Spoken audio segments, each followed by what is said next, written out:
Hey guys, today we're looking at problem solving with systems. So we're going to take everything that we learned in this unit and we are going to uh, add word problems to it. So we've talked about solving with systems using substitution, elimination, matrices, and now we're going to add some real world examples here.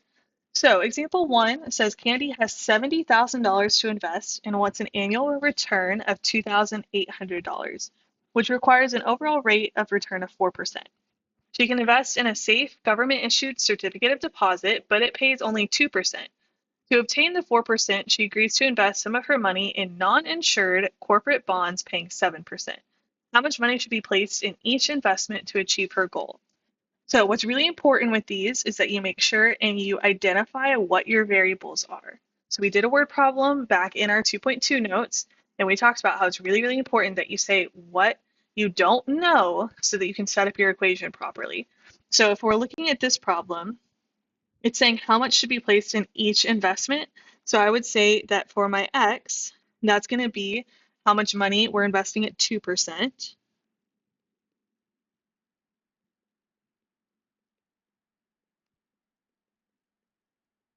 And for Y, that's going to be how much money we're investing at 7%.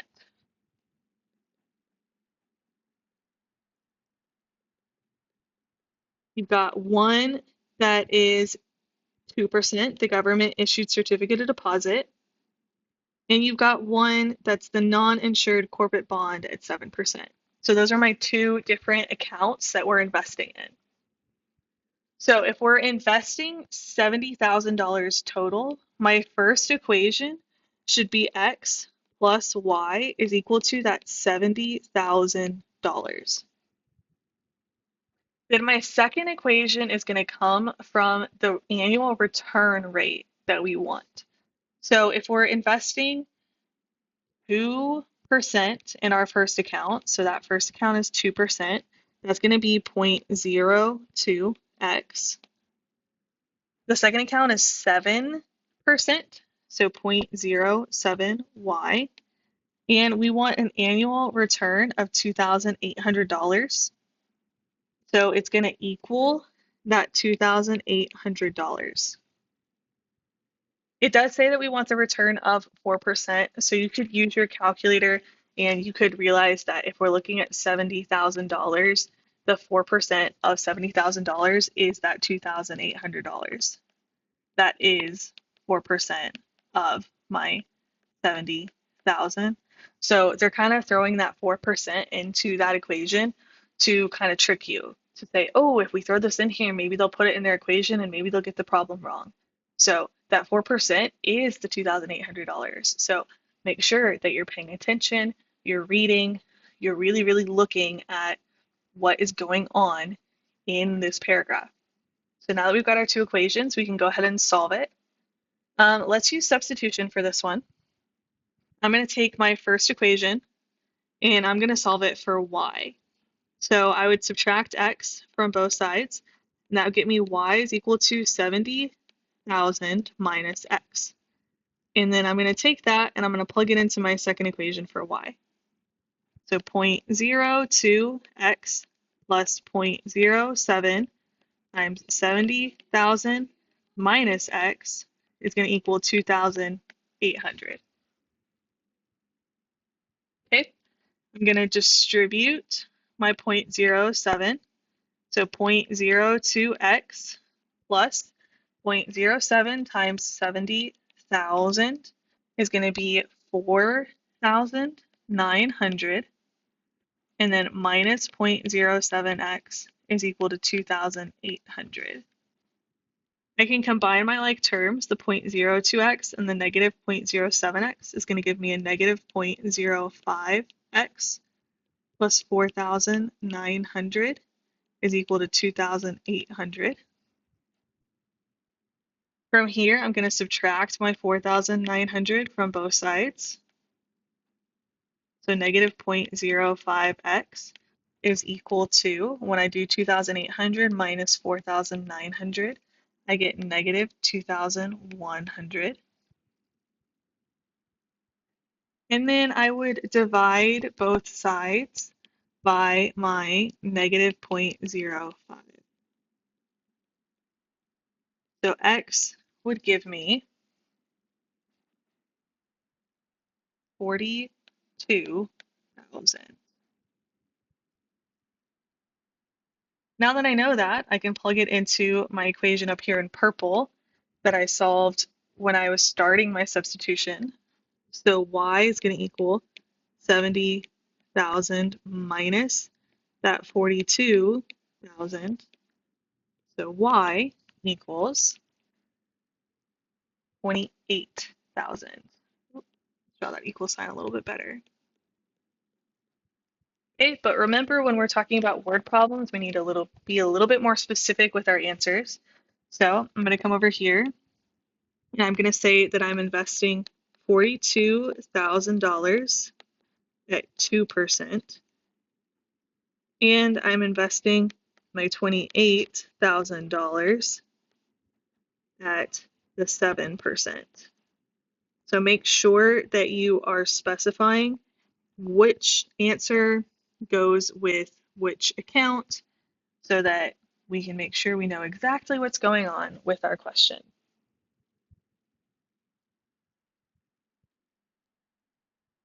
Okay, example 2.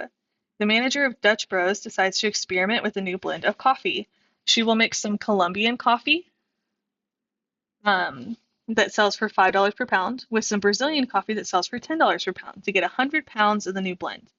The selling price of the new blend is to be $7 per pound, and there is to be no difference in revenue between selling the new blend and selling the other types separately. How many pounds of the Colombian coffee and how many pounds of the Brazilian coffee are required? So, same thing, I need to be very clear about what my variables are. So if you look here, we're trying to figure out how many pounds of each type of coffee. So I would say X is my pounds of, let's say, Colombian coffee.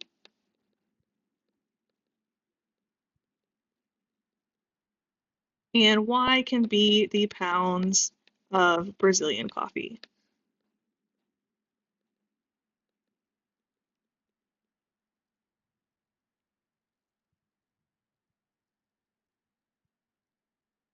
So it tells us that the Colombian coffee sells for $5 per pound, and the Brazilian coffee sells for $10 per pound.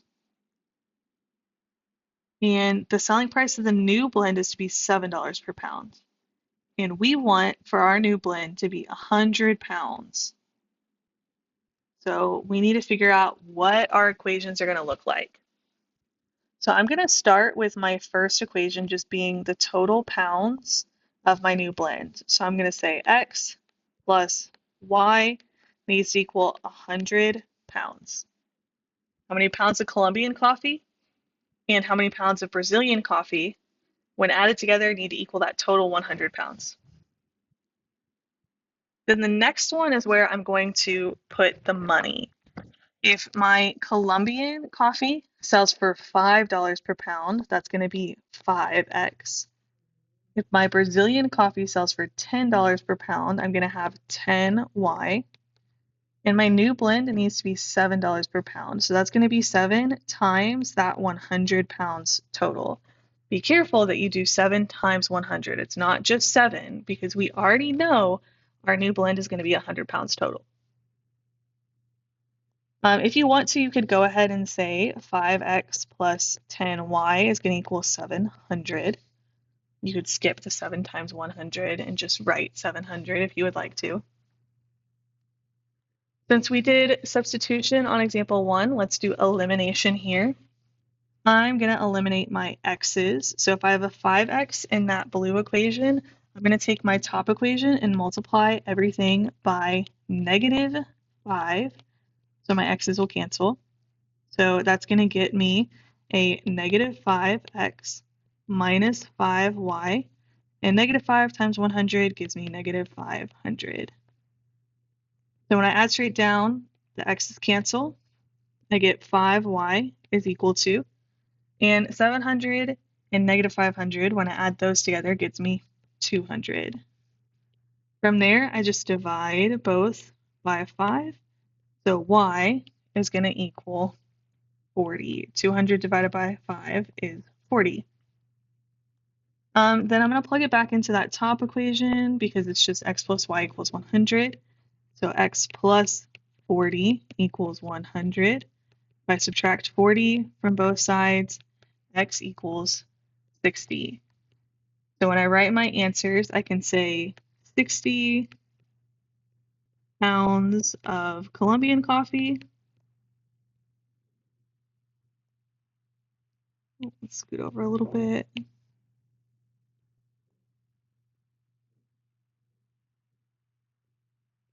And 40 pounds of Brazilian coffee.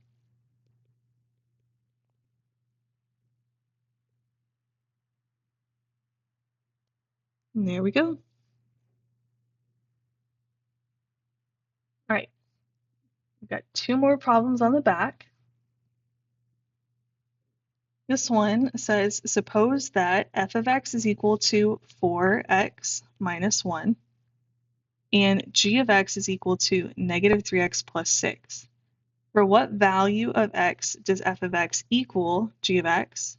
And for what values of x is f of x less than or equal to g of x? So let's go ahead and graph them because that's going to help us figure out when one is less than or equal to the other. You can also solve by hand, but let's kind of look at it on the graph so we can kind of see what's happening there. So I'm going to graph f of x in red. If I have 4x minus 1, I'm going to start at my y-intercept of negative 1. And if my slope is 4x, that means I'm going to go up 4 over 1. Up 4 over 1. And I could backtrack down 4 and to the left 1. I get all my points and I can connect them all. Ooh, that was not straight at all. There we go. And there's my line. Do g of x in blue. So I'm going to go start at my y-intercept up at 6. My slope is negative 3x. So I'm going to go down 3 and to the right 1. Down 3 to the right 1. This one I could also backtrack, go up 3 and to the left 1. I get all my points.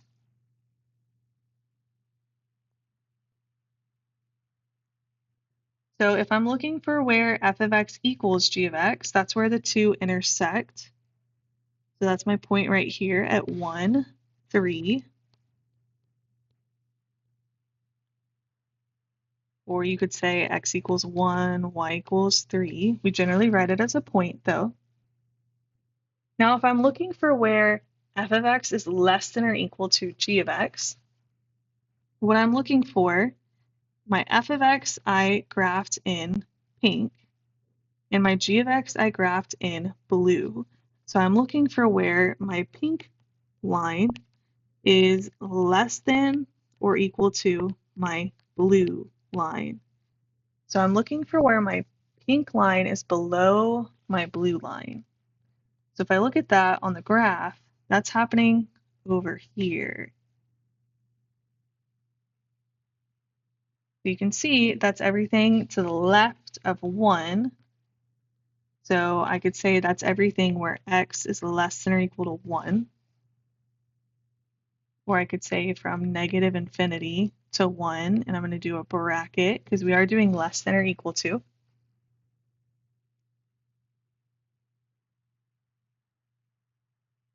Now, if we wanted to solve these algebraically, let's look at what that would look like.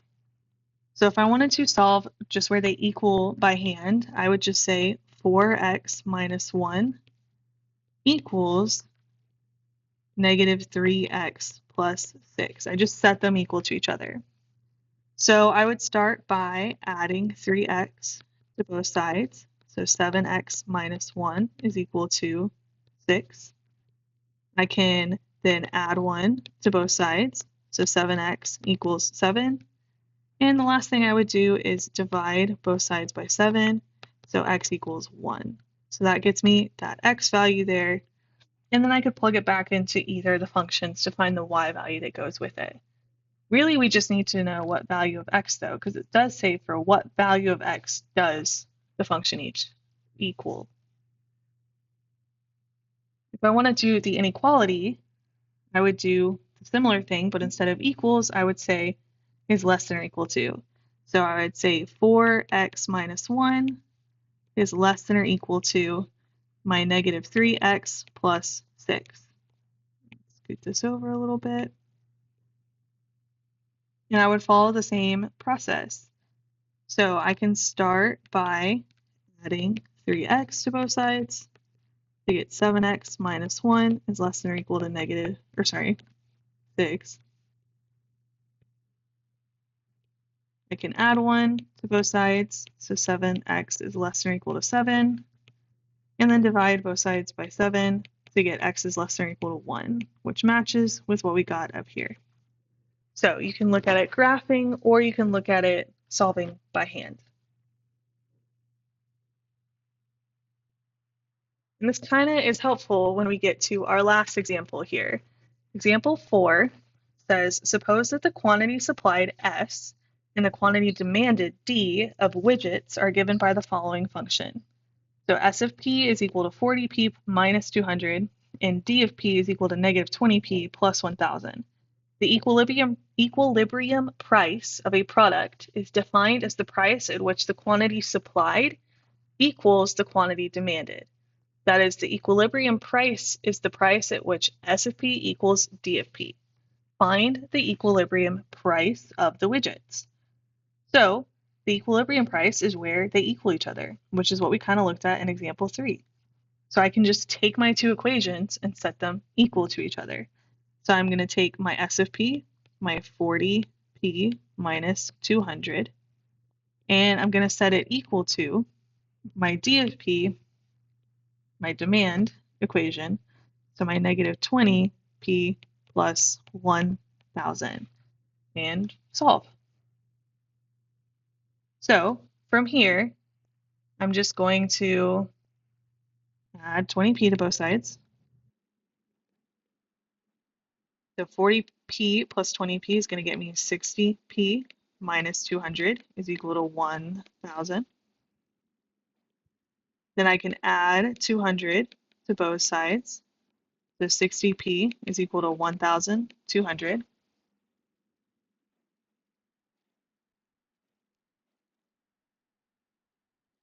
And then I can divide both sides by 60.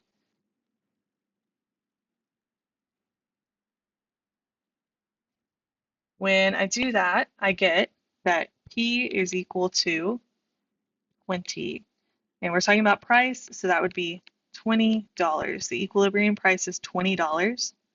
So what that means is that if I sold my widgets for $20, then the quantity supplied would match the quantity demanded. So that's kind of the ideal price for what I am trying to sell.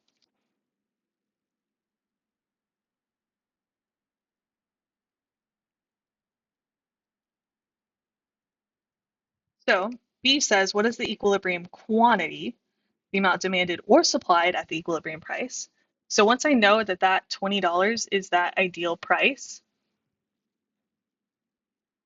I will then plug that into either of my equations and then figure out what would be that amount that's demanded or that amount that's supplied, that equilibrium price. So let's plug it into, let's do our supplied because it's got some slightly smaller numbers. So I'm going to do 40 times my $20. I'm just going to do the 20 though, minus 200. So if I do 40 times 20, that gets me 800. And then if I subtract 200 from it, that gets me to 600. So the amount demanded or the amount supplied would be 600 widgets.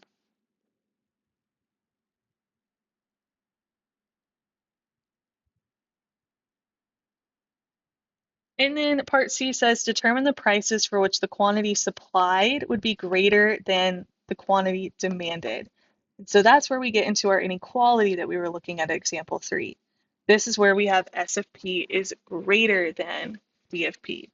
So my S of P is that 40P minus 200, and I'm looking for where that would be greater than my D of P, which is the negative 20P plus 1000. Okay, we can go through the same steps that we did above. So I'll start by adding 20P to both sides.